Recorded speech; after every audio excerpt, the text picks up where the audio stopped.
Hello! Priya மோகன் audio novels YouTube சேனலுக்கு உங்களை ரொம்ப சந்தோஷத்தோட வரவேற்கிறேன். நான் உங்கள் ஆர்ஜே பிரியா மோகன். என்னோட கதைகளை என்னோட குரல்ல இங்கு நீங்க கேட்டு ரசிக்கலாம்.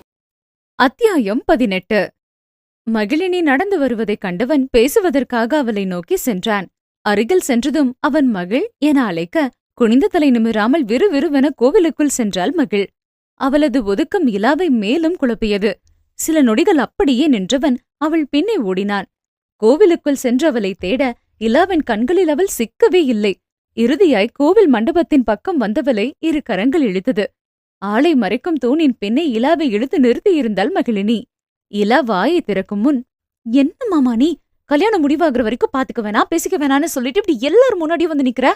என்று பொறிந்தாள். இலாவுக்கு ஒன்றும் புரியவில்லை என்பது அவன் முகமே காட்டிக் கொடுத்தது. "நீ சொன்னதை நீயே மறந்துட்டியா?" என்றாள் மகிழ்.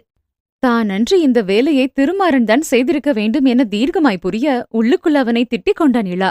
மறந்ததைப் போல தலையில் தட்டி கொண்டவன், "என்ன சொன்ன?" என்றான். மகிழ் அவனை முறைக்கவும், "மறந்துட்டேன்டா, நீயே சொல்ல." கெஞ்சலோடு அவன் கேட்க அன்று நடந்ததை சொன்னாள் மகிழ். "நீ ஊருக்கு வந்த 2வது நாள் ராத்திரியே யாருக்கும் தெரியாம என் ரூமுக்கு வந்தல்ல?" அவள் தொடங்கவும், "நைட்டு ரூமுக்கு வந்தனா?" என ஏகத்திற்கும் அதிர்ந்தான் இலா. மகளின் பார்வை இப்போது சந்தேகமாய் மாற, "சும்மா சும்மா" என்று கண் சிமிட்டிவிட்டு, "மேல சொல்லு" என்றான் இலா. ஆனால் உள்ளுக்குள்ளோ எரிமலை எப்படி பொறுக்கும் என குமரிக் கொண்டிருந்தான். "நீ ரூமுக்கு வந்ததும் நான் பயந்துட்டேன். ஊருக்கு வந்ததும் ஏன் நான் பார்க்க வரலன்னு சண்டை வேற போட்டேன். நீ அழகா சிரிச்சுட்டே இருந்த." அவள் ரசனையாய் சொல்ல இலாவுக்கு எரிந்தது. "நடந்ததை மட்டும் சொல்லு" சற்று காட்டமாய் சொன்னான் இலா. "உனக்கு பணம் வந்த விஷயத்த சொல்லிட்டு நம்ம பிளான பத்தியும் சொன்ன" என்றவளிடம், "என்ன பிளான?" என்றான். "என் அப்பாக்கு சப்போர்ட்டா நான் பேசினா அவருக்கு என் மேல பாசம் கொஞ்சம் கூடும். அந்த நேரம் ஊர்ல 4 பேரை விட்டு உன் தொழிலு காசு பணத்தை பத்தி என் அப்பங்கிட்ட பேச வச்சு அவருக்கு கண்டிப்பா மனசு சலனப்படும். சீக்கிரமே என் பொண்ணை கட்டிக்கோன்னு அவரே என்ன தேடி வருவாரு பாருன்னு சொன்னேன். ஆனா இதெல்லாம் நடக்க கொஞ்ச நாள் ஆகும். அது வரைக்கும் நம்ம ஒருத்தர் பாத்துக்க பேசிக்க வேணாம். அப்பதான் உன் அப்பா நம்ம தூண்டில்ல வசமா சிக்குவார்னு சொன்னேன்." இலாவின் மனம் மெல்ல அமைதிப்படத் தொடங்கியது. "நீ அப்படி சொன்னப்போ கொஞ்சம் கஷ்டமாதான் இருந்துச்சு. எல்லாம் நம்ம நல்லதுக்காக தானேன்னு பொறுத்துக்கிட்டேன். ஆனா நீ என்னடானா வெண்ண திரண்டு வரப்போ தாலி உடைஞ்ச கதைய உன் பிளான நீயே மறந்துட்ட" என்றாள். "சாரிம்மா, வேலை பிஸியில மறந்துட்டேன்." அவன் சொன்னதற்கு மகள் நம்பாத பார்வை பார்த்தாலும், "என்ன பார்க்காம இருக்க முடியலையோ" என்றாள் காதலாய். அவனும் மாடு போல தலையாட்ட அவன் கன்னத்தில் அழுத்தமாய் முத்தத்தை பதித்துவிட்டு அங்கிருந்து ஓடினாள் மகிழினி. அவளது முதல் முத்தத்தில் அவன் கரைந்தது சில வினாடிகளே. "அன்னைக்கு நைட் நான் வந்தப்ப இப்படி ஒன்னும் கொடுத்துர்லையே" ஓடும் அவளிடம் சத்தமாய் கேட்க, "இல்ல" அவள் சொன்னதும் தான் நிம்மதியாய் மூச்சு விட்டான் இலா. "இந்த திருடனை வச்சுக்கிட்டு நான் படுற அவஸ்தை இருக்கே" என நொந்தபடி தன் கலர் ஜெராக்ஸை தேடி நடையை கட்டினான் இளம்பருதி. ஊர் எல்லையில் படித்துறை அருகே இருந்த திராட்சை தோட்டத்தினுள் மல்லிகாவையே பார்த்து கொண்டு அமர்ந்திருந்தான் திருமாறன். கொண்டு வந்திருந்த பணியாரத்தையும் பஜ்ஜியையும் தட்டில் வைத்து அவனிடம் நீட்டினாள் மல்லிகா. திரு கன்னத்தில் கை வைத்து அவளையே விழியால் களவாடி கொண்டிருக்க அவனை நேர்கொண்டு பார்க்க முடியாமல் சற்று திணறினாள் மல்லி. மெல்லிய குரலில், "மாமா" அவள் அழைத்ததும் கொஞ்சமும் அசையாது, என சத்தம் மட்டும் கொடுத்தான் திரு. "இப்போலாம் நீ பாக்கறதே வேற மாதிரி இருக்கு." அவன் சட்டையின் 2ஆம் பொத்தானை குறிவைத்தன அவள் கண்கள். "அவுனா?" தெரியாதது போல திரு கேட்க, "என் கனவுல கூட நீதான் வர மாமா." அவள் குரல் மேலும் சினுங்கியது. ரகசியம் கேட்பவன் போல அவள் அருகே சென்றவன், "வந்து என்ன செஞ்ச?" என குறும்பாய் கண்ணடித்தான். கோபம் வந்ததைப் போல பொய்யாய் அவனை முறைத்தாள் அவள். அவனது விரிந்து சிரிப்பவளை கிறங்கடிக்க அவன் முகத்திலிருந்து கண்களை அகற்ற முடியாமல் மூழ்கிப் போனாள் மல்லிகா. "இத்தனை நாள் உன் மேல வராத ஆசை இந்த 1 மாசத்துல வந்து தொலைச்சிடுச்சு. நீ எனக்கு புதுசா தெரியுற மாமா. உன் பேச்சு பார்வை எல்லாமே என்ன ஏதோ பண்ணுது. உனக்கு கல்யாணம் கட்டிக்கணும்னு மனசு சொல்லுது. நான் என்ன செய்யட்டும்?" மல்லி கேட்க திருவின் கண்கள் மின்னியது. "இப்போவே சொல்லு, உனக்கு கட்டிக்கிறேன்" என்றவன் தன் கைகளை அகல விரித்தான். மீண்டும் அவனை கொஞ்சலாய் முறைத்தவள், "விளையாடாத மாமா" என்றாள். அவள் கையை தன் கைக்குள் பொத்திக் கொண்டவன், "உனக்கு நிஜமாவே என்ன பிடிச்சிருக்கா?" என்றான் அவள் கண்களை பார்த்து. "ரொம்ப ரொம்ப பிடிச்சிருக்கு மாமா. ஆனா எங்க நீ எனக்கு கிடைக்காம போயிடுவியோன்னு நினைக்கும் போது மனசு கடந்து பிசையுது. மல்லியின் முகம் சுருங்க அவள் முகத்தை கைகளால் தாங்கிக் கொண்டான் திரு. இந்த ஜென்மத்துல நான் ஒருத்திக்கு தாலி கட்டுறனா அது உனக்காதான் இருக்கும், செல்லம் மகா குட்டி. செல்லமாய் அவள் நெற்றியில் அவன் முட்ட கண்ணை மூடிக்கொண்டாள் மல்லிகா. அவன் மனம் அவள் நெருக்கத்தில் சற்றே தடுமாற முத்தமிட கட்டளையிடும் அவன் உணர்வை விரட்டி தள்ளிவிட்டு நகர்ந்து உட்கார்ந்தான் திரு. என்னாச்சு மாமா? அவன் சட்டென விலகியதும் அவள் கேட்க, உனக்கு நான் யாருன்னு தெரியாது, என்னை பத்தி நான் உன்கிட்ட சொல்லணும். அவன் ஆரம்பித்ததுமே, பிறந்ததிலிருந்து உன்னை பாக்குறேன், உன்னையா எனக்கு தெரியாது? விளையாடாம சாப்பிடுவம்மா, பஜ்ஜி ஆறுது என்றாள் மல்லி. அவன் மீண்டும் ஏதோ சொல்ல வர அவனை பேச விடாமல் பணியாரத்தை கொண்டு அவள் வாயை அடைத்து விட்டாள் மல்லிகா. திரு சொல்ல வந்த உண்மை பணியாரத்தோடு சேர்ந்து உள்ளே ஓடியது. கோவிலிலிருந்து வேக வேகமாய் இடிச்சுப்புலி வீட்டை நோக்கி சென்று கொண்டிருந்தான் இலா.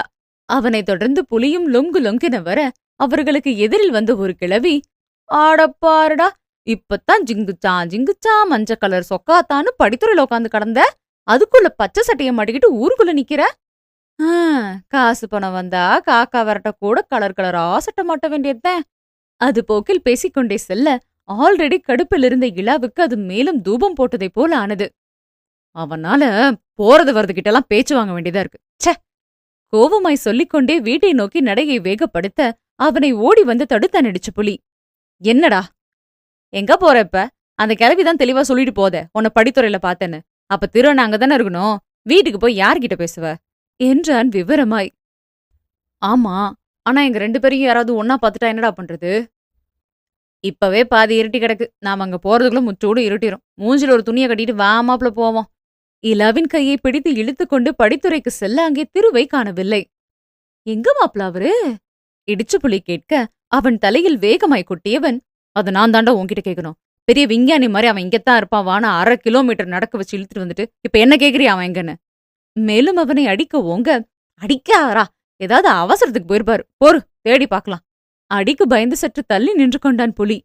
ஆளில்லாத அந்த மங்கிய மாலை நேரத்தில் மரங்களின் அசைவும் தன் கூடு தேடி ஓடும் பறவைகளின் ஓசையையும் தாண்டி மெலிதாய் ஒரு குரல் காற்றில் கலந்து ஒலிக்க, ஏதோ மொய்யி மொய்யின்னு சத்தம் கேக்குதே இல்லா என்றான் புலி.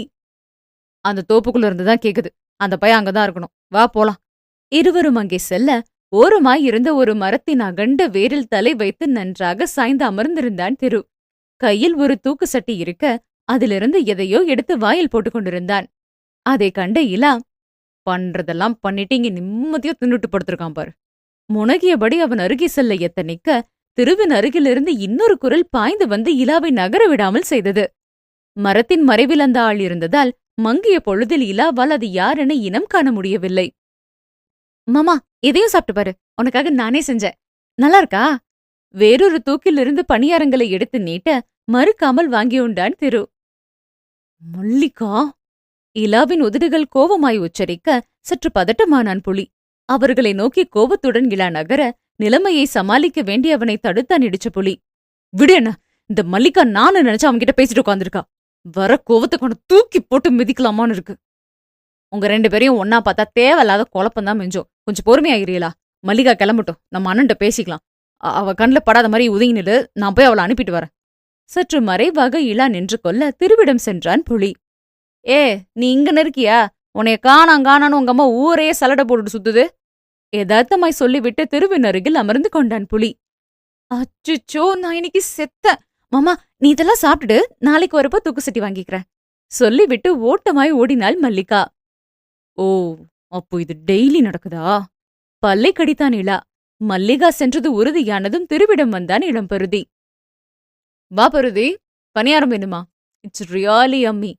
உற்சாகமாக அவன் அழைக்க அமர்ந்திருந்த அவனின் சட்டையை கொத்தாய் பிடித்து மேலே தூக்கினான் இலா. தடுமாறிய திரு சுதாரிப்பதற்குள் அவன் கன்னத்தில் ஓங்கி அறைந்தான் இலா. இலாவின் இந்த செய்கையை சற்றும் எதிர்பார்த்திராத புலி எழுந்து வந்து தடுப்பதற்குள் மேலும் பல அடிகள் விழுந்தது திருவிற்கு. இலாவை தடுப்பதற்கு கூட கை ஓங்காமல் அமைதியாய் அடிகளை வாங்கிக் கொண்டிருந்தான் திரு. புலி எவ்வளவோ தடுத்தும் இலா அமைதியாகாமல் திருவை அடித்துக் கொண்டே இருக்க, இலா விட்ரா, அண்ணன் அடிக்காத, எதுவா இருந்தாலும் வாயில பேசு, இது என்ன கெட்ட பழக்கம்? எந்த உரிமையில நீ அவர் அடிக்கிற? முடிந்த மட்டும் தடுத்தான். அவன் அடிக்கட்டும் புலி, அடி வாங்கி 10 வருஷம் ஆச்சு, கடைசியா ஜெயில்ல வாங்கினது. உதட்டோரம் தன் பல்பட்டு கசிந்த ரத்தத்தை சட்டை காலரில் ஒற்றி எடுத்துவிட்டு, வா என இளாவிடம் தலையாட்டினான் திரு.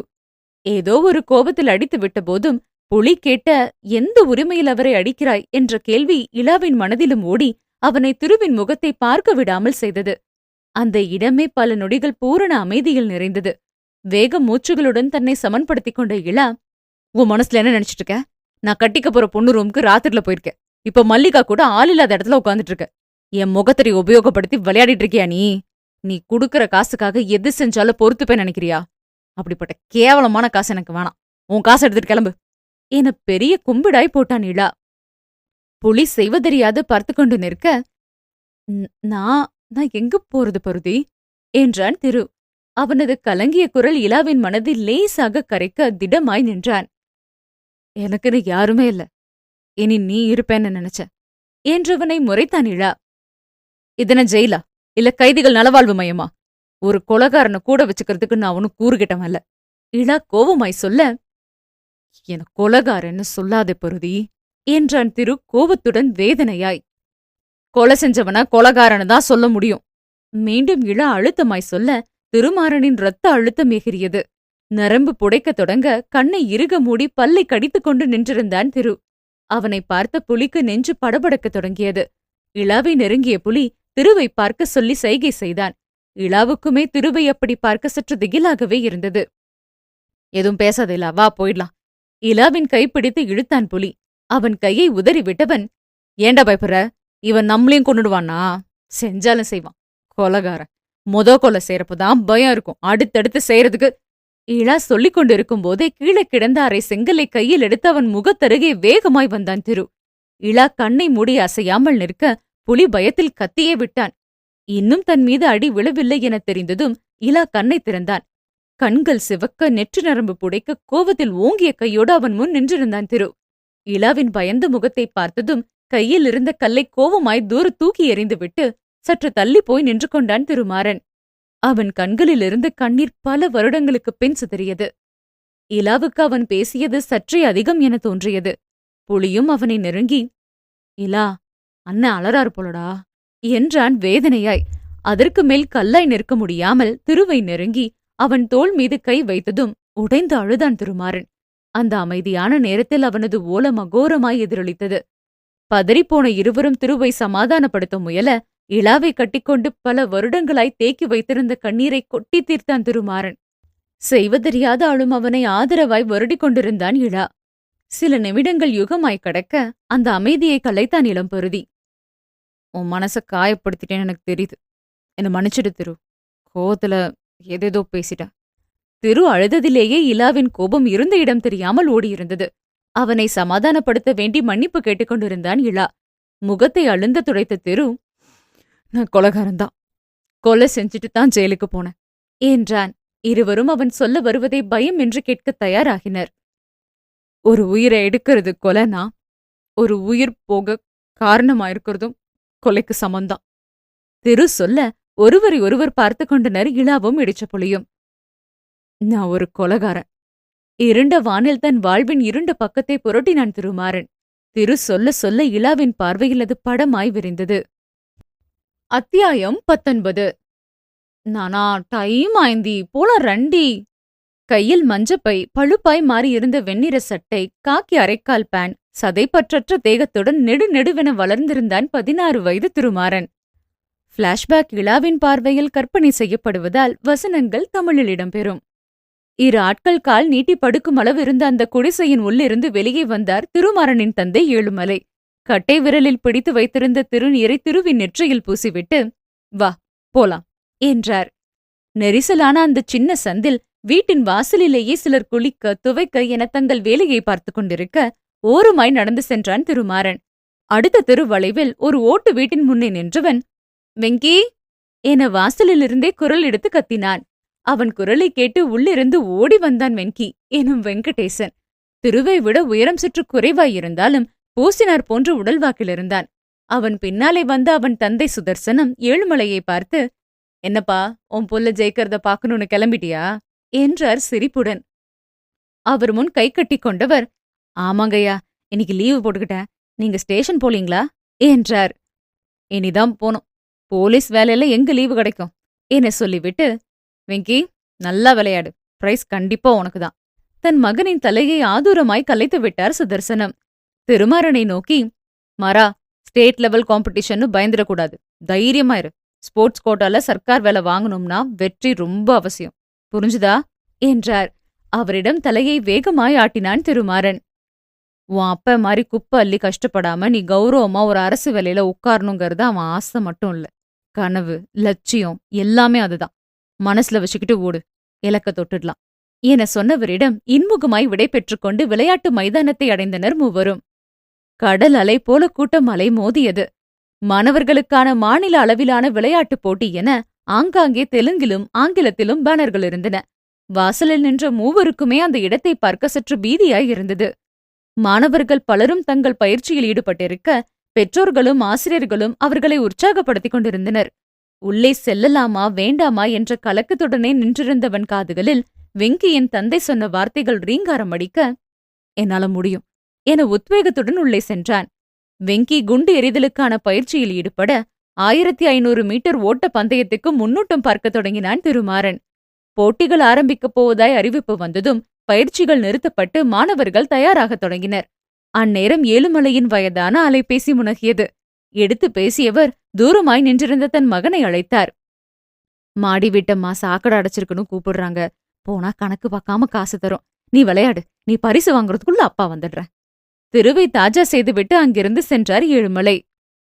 இத்தனை பேர் இருக்காங்களேடா, ஜெயிக்க முடியுமா என்றான் வெங்கி கலக்கமாய். அவன் தோளில் கை போட்ட திரு, ஜெயிக்கணும்னு நினைக்காத, தோத்துடக்கூடாதுன்னு மட்டும் நினை, உன்னால முடியும் சொல்லிவிட்டு நகர்கையில் வெங்கி கழுத்தில் இருந்த செயின் அவன் கையில் மாட்டி இழுத்தது. இது ஒண்ணு எப்ப பார்த்தாலும். அதிலிருந்து தன் விரலை பிரித்துக் கொண்டு நகர்ந்தான் திருமாறன். முதலில் ஓட்டப்பந்தய அறிவிப்பு வர 10க்கும் மேலான போட்டியாளர்களோடு களத்தில் நின்றான் திரு. விசில் ஊதியதும் மின்னலென அவன் சேர அவன் வேகம் காற்றையும் பந்தயத்தில் பின்தள்ளியது. மனம் முழுக்க தந்தையின் கனவு, தனக்கான அரசு வேலை என எண்ணிக்கொண்டே அவன் ஓட நொடிக்கு நொடி வேகம் பல மடங்கானது. முடிவில் அரசு பள்ளி சார்பில் பங்கேற்ற திரு முதல் ஆளாய் இலக்கை தொட்டான். ஜெயித்த தன் நண்பனை வந்து கட்டிக்கொண்டு குதித்தான் வெங்கி. சந்தோஷத்தில் இருவரும் திளைத்திருந்த சமயம் குண்டு எறிதலுக்கான அறிவிப்பு ஒலிக்கப்பட்டது. வெங்கி அவன் போட்டிக்காக தயாரானான்.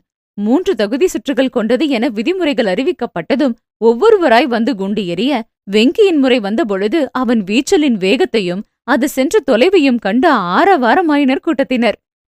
அரசு பள்ளி மாணவன் வெங்கடேஷ் முதல் நிலை தகுதி சுற்றில் முதலிடம் என்ற அறிவிப்பில் ஆரவாரம் இன்னும் அதிகரிக்க, அங்கிருந்த ஒருத்தனின் கருவிழிகள் மட்டும் நெருப்பை உமிழ்ந்தன.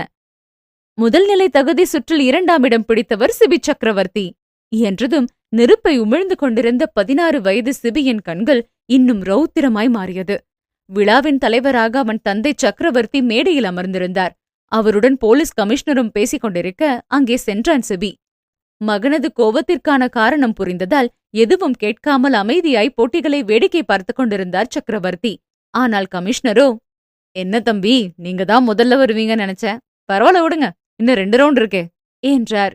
எரியும் தீயில் எண்ணெய் ஊற்றியதைப் போல அவர் பேசியிருக்க, மேடையிலிருந்து வேகமாய் இறங்கி சென்றான் சிபி. 2ஆம் நிலை தகுதி சுற்று தொடங்கவும் தன் கோபத்தை எல்லாம் அந்த இரும்பு குண்டின் மீது காட்டி அவன் வீசிய வீச்சில் அது பறந்து போய் விழுந்தது. கூட்டத்தினரின் கரகோஷம் இப்போது அவனுக்குள் இருந்த மிருகத்துக்கு தீனி போட்டது. சாதித்துவிட்ட மமதையில் அவன் இருக்க, அவன் பின் வந்த வெங்கி எளிதாய் அவன் இலக்கை தாண்டி வீசினான். சிபி வீசியதைக் காட்டிலும் 1 அடி தாண்டி சென்று விழுந்தது குண்டு. இப்போது மீண்டும் அதே பலத்த கரகோஷம். ஆனால் சிபிக்கு அது வெறியேற செய்தது. சிறு வயதிலிருந்தே தன்னை யாரும் எதிலும் வெல்லக்கூடாது என பிடிவாதமாயிருந்தவனுக்கு ஊரறிய கிடைக்கும் தோல்வி அவனை பித்து பிடிக்க வைத்தது. இறுதி சுற்றுக்கு முன் சிறிது இடைவெளி விடப்பட, இங்கே இரு, உனக்கு குடிக்க ஏதாவது வாங்கிட்டு வரேன் என்று விட்டு வெங்கியை விட்டு நகர்ந்தான் திரு. சுற்றிலும் வேடிக்கை பார்த்து கொண்டு அமர்ந்திருந்த வெங்கி எழுந்து கழிப்பிடம் தேடி செல்ல அவனை கைப்பிடித்து தர தரவென இழுத்து சென்றான் சிபி. திரண்டிருந்த கூட்டத்தில் இதை கண்டுகொள்ள யாரும் இல்லை. மைதானத்தின் பின்புறம் ஆள் நடமாட்டம் இல்லாத இடத்தில் சென்று நின்றவன் வெங்கியை கொடூரமாய் முறைத்தான். இயல்பிலேயே மென்மையான குணம் கொண்ட வெங்கிக்கு அவனை பார்க்கவே சற்று பயமாக இருந்தது. அவனது பயம் முகத்தில் தெரிய சிவிக்கு மமதை கூடிக்கொண்டது. தப்பாரு, வெற்றி என்னைக்கும் எனக்கு மட்டும்தான் சொந்தம். அதை தட்டி பறிக்க எவன் வந்தாலும் அவனை நான் சும்மா விட மாட்டேன். என்னோட போட்டி போடாம ஒழுங்கா ஓடிப்போயிரு என்றான் ஆக்ரோஷமாய். வெங்கி தைரியமாய், உன் திறமையில நீ ஜெயிக்கணும். என்ன மிரட்டி விட்டுட்டு நீ ஜெயிச்சா அது உண்மையான வெற்றியே இல்ல என்றான். எனக்கு வெற்றி மட்டும்தான் தேவை. அது உண்மையா பொய்யான தேவையில்ல. நான் சொன்னதை மட்டும் நீ செய். ஃபைனல் ரவுண்ட்ல நீ கலந்துக்க கூடாது என்றான் திமிராய். கலந்துக்கிட்டா என்ன செய்வ? இருந்த தைரியத்தை கூட்டி வெங்கி கேட்க, கொலை பண்ணிடுவேன். ஆள்காட்டி விரலை ஆட்டி பல்லிடுக்கில் வார்த்தைகளை கொட்டினான் சிபி. நெஞ்சுக்கூடு நடுங்க அவனிடமிருந்து நகர்ந்து வந்தான் வெங்கி. கையில் தண்ணீர் பாட்டிலோடு மைதானத்தை தன் கண்களால் சல்லடை போட்டுக் கொண்டிருந்த திருவின் அருகே சென்ற வெங்கி, திரு, நம்ம இங்கிருந்து போயிடலாண்டா என்றான். இன்னும் ஃபைனல் இருக்கேடா, இவ்ளோ நேரம் நீ எங்க போயிருந்த என்றதும் சிபி மிரட்டியதை ஒன்று விடாமல் சொன்னான் வெங்கி. ஏ, போலீஸ்காரர் புலடா நீ, இந்த மாதிரி மிரட்டலுக்கெல்லாம் பயப்படலாமா? எங்க நீ ஜெயிச்சிடுவியோன்னு அவனுக்கு பயம். அதான் உன்னை பயம் காட்டி துரத்த பாக்குறான் திரு சொல்ல, அவன் ஏதாவது செஞ்சிட போயாண்டா, அவன் பார்வையே சரியில்லை என்றான் வெங்கி. அந்நேரம் இறுதி சுற்றுக்கான அறிவிப்பு ஒலிக்கப்படவும் அங்கும் இங்கும் கலைந்திருந்த கூட்டம் போட்டிக்களத்தை நோக்கி சென்றது. இவர்களின் அருகே வந்த சிபி வெங்கியை பார்த்து ஆட்காட்டி விரலை நீட்டி சைகையில் எச்சரிக்கை செய்துவிட்டு சென்றான்.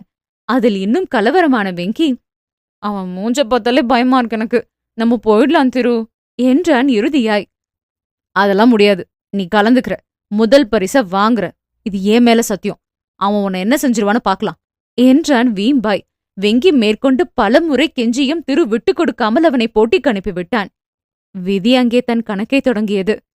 வெங்கி வரமாட்டான் என எண்ணி இருந்த சிபிக்கு தன் பேச்சை மதிக்காமல் அவன் போட்டியில் கலந்து கொண்டது ஆவேசத்தை கொடுத்தது. அதிகபட்ச புள்ளிகளுடன் குண்டு எறிதலில் முதல் பரிசை வெங்கி தட்டி செல்ல 2ஆம் இடத்துக்கு தள்ளப்பட்டான் சிபி. சக்கரவர்த்தி சிபிக்கு மெடலை அணிவித்தபோது ஒப்புக்கு கூட சிரிக்காமல் தன் மெடலை பார்த்து சந்தோஷமாய் சிரித்துக் கொண்டிருந்த வெங்கியையே அவன் கண்கள் குரோதத்துடன் முறைத்தது. விழா முடிந்து கூட்டம் கொஞ்சம் கொஞ்சமாய் கலைய, எங்கடா உன் அப்பாவை இன்னும் காணோம் என்றான் வெங்கி. அதாண்டா தெரல, இங்கே பரிசு வாங்குறதுக்குள்ள வரேன்னு சொன்னாரு. வாசலையே பார்த்து கொண்டு சொன்னான் திரு. சரி, நான் பாத்ரூம் போயிட்டு வரேன், இங்கே இரு என்று வென்று வெங்கி சென்றுவிட திரு தன் தந்தைக்காக காத்திருந்தான். 10 நிமிடங்கள் கடந்துவிட்ட போதிலும் வெங்கி வராமல் இருக்கவே அவனை தேடி பாத்ரூமுக்குள் சென்ற திரு அதிர்ந்தான். அங்கிருந்த தண்ணீர் தொட்டியில் வெங்கியை அமுக்கி மூச்சு திணற வைத்துக் கொண்டிருந்தான் சிபி. டே விட்ரா! கத்திக்கொண்டே சிபியிடமிருந்து வெங்கியை பிரிக்க முயல சிபியின் வெறித்தனமான செயலை அடக்க திருவுக்கு சக்தி பத்தவில்லை. நீருக்குள் வெங்கி மூச்சு திணற துடித்துக் கொண்டிருந்தான். சிபியின் உதடுகளோ, எவ்வளோ திமிர் இருந்தோ நான் சொல்லியும் கேட்காம வந்து கலந்துக்குவ, சாவடா என சொல்லிக் கொண்டிருந்தது. என்ன செய்து தன் நண்பனை காப்பது என யோசித்த திரு அங்கிருந்த துருப்பிடித்த இரும்பு வாளி ஒன்றை எடுத்து தன் பலம் கொண்டு சிபியின் முதுகில் தாக்கினான். வலியில் அலறிய சிபி தன் பிடியை தளர்த்த அந்நேரம் வெங்கியை நீரிலிருந்து வெளியே கொண்டு வந்தான் திருமாறன். அங்கிருந்தவனை வெளியே கொண்டு சென்றால்தான் முதலுதவி கொடுக்க முடியும் என அவன் புத்தி சொல்ல வேகமாய் அங்கிருந்து ஓட முயன்றவனை இறுக்கி பிடித்தான் சிபி. இருவரும் அங்கே கட்டி புரண்டு சண்டையிட வெங்கியின் மூச்சு திணறல் அதிகரித்துக் கொண்டே போனது. கடினப்பட்டு எழுந்தவன் திருவை காக்க முயன்றான். இருவரும் மாறி மாறி அடித்துக் கொள்ள இடையில் வெங்கி என்ன முயன்றும் அவர்களை தடுக்க முடியவில்லை. இதற்கு மேல் சமாளிப்பது கடினம் என புரிந்ததும் திருமாறன் தன் ஒட்டுமொத்த சக்தியையும் திரட்டி பெருங்குரலில் கத்தத் தொடங்கினான். காப்பாத்துங்க, யாராவது காப்பாத்துங்க! திரு கத்தத் தொடங்கியதும் சிபிக்கு தன்னை காத்துக்கொள்ள வேண்டியது முக்கியமாய்ப்பட்டது. நொடி பொழுதில் யோசித்தவன் திறனற்று நின்றிருந்த வெங்கியை பிடித்து இழுத்து அவன் தலையை திரு சுதாரிக்கும் முன் சுவரில் வேகமாய் மோதினான். வெங்கியின் சட்டை காலரை பற்றி இழுக்க முயன்று தோற்றான் திரு. கண் இமைக்கும் நேரத்தில் பல முறை வெங்கியை சிபி சுவரில் மோதிவிட அவன் தலையிலிருந்து ரத்தம் பெருக்கெடுத்து ஓடியது. திருவுக்கு ஆத்திரம் எல்லை மீற கத்திக் கொண்டே சிபியின் மேல் பாய்ந்தான். அவனை கீழே தள்ளி முகம் முழுக்க அவனை சரம் மாறியாய் அடிக்க அப்போது பாத்ரூமுக்குள் நுழைந்தனர் வெளியிலிருந்தவர்கள். திருவின் அலறல் எங்கிருந்து வருகிறதென கண்டுபிடித்து அவர்கள் வருவதற்குள் இத்தனையும் நடந்துவிட உள்ளே வந்த சக்கரவர்த்தி அடிவாங்கிக் கொண்டிருக்கும் தன் மகனை அள்ளிக் கொண்டார். திருவை சிபியிடமிருந்து பிரித்து கமிஷனரிடம் நிறுத்த ஆத்திரம் குறையாமல் இருந்தான். எதுக்கு இப்படி அடிச்சுக்கிறீங்க? என்ன நடந்துச்சு? ஒருவர் கேட்க, என் பையன் மேலேயே கைய வச்சிருக்கான், நான் கேஸ் கொடுக்கறேன், இவனை உள்ளதுக்கு வைங்க கமிஷனர் சார் உக்கிரமாய் சொன்னார் சக்கரவர்த்தி. சிபியோ வேண்டுமென்றே அழுது கொண்டு தன் தந்தையின் தோள் சாய்ந்தான். இந்த கலவரத்தில் ஓரமாய் விழுந்து கிடந்த வெங்கியை கண்டு கொள்ளவே சில நிமிடங்கள் பிடித்தது. அவன் தலையிலிருந்து ரத்தம் மாறாய் ஓட அவசரமாய் ஆம்புலன்ஸ் வரவழைக்கப்பட்டது. கூட்டத்திலிருந்த மருத்துவர் ஒருவர் வெங்கியை பரிசோதிக்க அவன் மூச்சு நின்று பல நிமிடங்கள் ஆகிவிட்டதாக இடியை இறக்கினார். திருவுக்கு உலகமே தட்டாமாலை சுற்றுவது போல இருந்தது. அவன் சொன்னப்பவே அங்கிருந்து போயிருந்தா இந்நேரம் அவன் உயிரோடு இருந்திருப்பானே என குமுறினான். அவன் வேதனை கோபத்தை அதிகரிக்க அப்பாவியாய் நின்றிருந்த சிபியை தாக்க முற்பட்டான். அங்கிருந்த கூட்டமே அவனை தடுத்து நிறுத்த போலீஸ் வருவதற்கு சரியாக இருந்தது. படிக்கிற பசங்களா இருக்கீங்களேன்னு பாக்குறேன். ஒரு கொலையே நடந்திருக்கீங்க. மரியாதையா என்ன நடந்துச்சுன்னு சொல்லுங்க, கமிஷனர் கேட்டார். நான் சொல்றேன் சார், முந்திக் கொண்ட சிபி, நான் இங்க பாத்ரூம் போலான்னு வந்தப்போ இதோ இவனும் அவனும் பயங்கரமா சண்டை போட்டுட்டு இருந்தாங்க சார். என்ன நடந்துச்சுன்னு கேட்டப்போ அவன் சொன்னான், திரு என்னோட செயினை திருடிட்டான், திருப்பி கேட்டா குடுக்க மாட்டேங்கிறான், என் அப்பா கிட்ட சொல்ல போறேன்னு சொன்னதுக்கு என்ன கொன்னுடுவேன்னு மிரட்டுறான்னு சொன்னான் சார் என்று சொல்ல, இல்ல இல்ல இவன் பொய் சொல்றான் என அலறினான் திரு. நான் பொய் சொல்ல, அவனோட கைய பாருங்க, செயின் அவன் கையில தான் இருக்கு. சிபி சொன்னதும் தன் கையை பார்த்த திரு அதிர்ந்தான். ஏனெனில் வெங்கியின் செயின் இப்போது அவன் கையில் இருந்தது. எப்படி என யோசிக்கும்போது வெங்கியின் சட்டை காலரை பற்றி இழுக்கும்போது இது கையோடு வந்து விரல்களுக்கிடையில் சிக்கிக் கொண்டதை உணர்ந்தான். திரு உண்மையை சொல்ல அங்கு வாய்ப்பே அளிக்கப்படவில்லை. திருடுறது தப்புன்னு நான் சொன்னதுக்கு என்னையும் போட்டு இப்படி அடிச்சிட்டான். அந்த பையன் வெளியில போய் சொல்ல போறேன்னு சொன்னதும் இதோ இந்த செவுத்துலயே அவனை மோதி கொன்னுட்டான் என்றதும் அங்கிருந்தோர் அத்தனை பேரும் அவன் வார்த்தையை நம்பினர். சே, இந்த காலத்து பிள்ளைங்க திருட்டு கொலை எதுக்குமே தயங்க மாட்டேங்குதுங்க. இதுங்கள சொல்லி என்ன செய்ய, பெத்தவங்கள சொல்லணும். எப்படி வளர்த்து விட்டுருக்காங்க பாரு. இதெல்லாம் இப்பவே இப்படி இருக்குது, இன்னும் வளர்ந்தா எப்படி இருக்கும்? பலரும் பலவாறாய் பேச அங்கிருந்து வெங்கியின் உடல் அரசு மருத்துவமனைக்கு எடுத்து செல்லப்பட்டது. திருத்தரப்பு வாதங்கள் ஒன்றும் செல்லுபடியாகாமல் அவன் கைகளில் விலங்கு பூட்டப்பட்டது. சக்கரவர்த்தியும் அவனை கவனிக்க சொல்லி உத்தரவிட மாதா மாதம் படியளக்கும் பணக்கார முதலாளியின் பேச்சுக்கு காக்கி சட்டை தன் வேலையை செய்தது. அரசு வேலையில் கௌரவமாய் தன் மகன் அமர்வான் என்ற ஏழுமலையின் கனவு அரைக்கால் சட்டையோடு லாக்குப்பினுள் சுருண்டு படுத்திருந்த திருவைக் கண்டு சிதறிப்போனது. அந்த சோகத்திலேயே சில மாதங்களில் அவரும் போய் சேர்ந்தார்.